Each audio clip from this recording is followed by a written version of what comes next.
Hello नाज़रीन, आप देख रहे हैं ड्रामा सीरियल दाव। अगर आपको हमारी ये वीडियो अच्छी लगे इसको लाइक करें, हमारे यूट्यूब चैनल पाकिस्तान ड्रामा को सब्सक्राइब करें। लेकिन जो आसिम की माँ होती है वो ये बात सोच रही होती है कि उसने अपनी बेटे की शादी तो उसकी मर्ज़ी से कर दी, लेकिन वो इस शादी से खुश नहीं होती।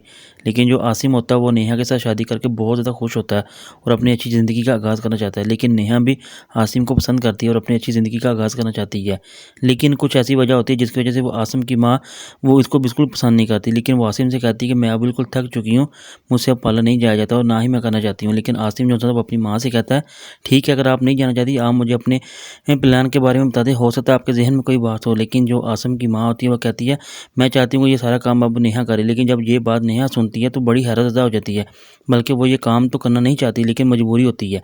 लेकिन जो आसिम होता है वो इस बात से काफ़ी ज़्यादा सोचता है कि आखिर ये मेरी माँ ने बात की और क्यों कैसे। लेकिन जो एलियान होता है वो साद की माँ से जब मिलता है और साद के साथ, लेकिन जो साद की माँ होती है वो बहुत ज़्यादा परेशान होती है अपने बेटे की वजह से, क्योंकि साद जिस लड़की को पसंद करता है वो उसके साथ शादी करना चाहता है। लेकिन जो साद की माँ होती है वो आसिम की माँ से ये बात करती है कि मैं तुम्हें कुछ बताना चाहती हूँ कि मैं बहुत ज़्यादा परेशान हूँ, इस वजह से मैं अपने बेटे की शादी वहाँ करूँगी जहाँ मैं चाहती हूँ।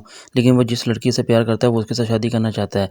लेकिन जब आसिम की माँ जो होती है वो इस बात को लेकर बहुत ज़्यादा परेशान होती है। लेकिन जब साद अपनी माँ से मिलने के लिए घर आता है तो वहाँ पे अलियान भी अपनी माँ के साथ आया होता है। लेकिन जो आसिम की माँ होती है वो उसकी माँ से कहती है कि तुम इन बातों में बिल्कुल भी ना आया करो, ना ही इन बातों के बारे में सोचा करो, क्योंकि जो लोग आजकल इन बातों में एक दूसरे को जानने की कोशिश करते हैं वो हद से ज़्यादा गुजर जाते हैं। इसलिए अब तुम्हें किसी के बारे में सोचने की ज़रूरत नहीं, तुम सिर्फ उसी बात को सोचो जिससे तुम खुश हो सके, ताकि तुम अपने बेटे की शादी वहीं करो जहाँ तुम चाहती हो और जहाँ तुम्हारा बेटा खुश है। इसलिए किसी की बात पर कोई अमल ना करना जिस वजह से तुम्हें या तुम्हारे बेटे को किसी परेशानी का सामना करना पड़े। लेकिन जो आसिम की माँ होती है वो साद की माँ से ये सारी बात तो कर देती है, लेकिन वो ये नहीं चाहती कि आखिर क्या इस बात को साद मानेगा या नहीं मानेगा, क्योंकि वो वहाँ शादी करना चाहता है जहाँ वो चाहता है और जिस लड़की से वो प्यार करता है। लेकिन साद की माँ इस बात पर बिल्कुल खुश नहीं होती है, बल्कि वो अपनी बेटी की वहाँ शादी करेगी जहाँ वो चाहती है, ना कि साद की मर्ज़ी के मुताबिक।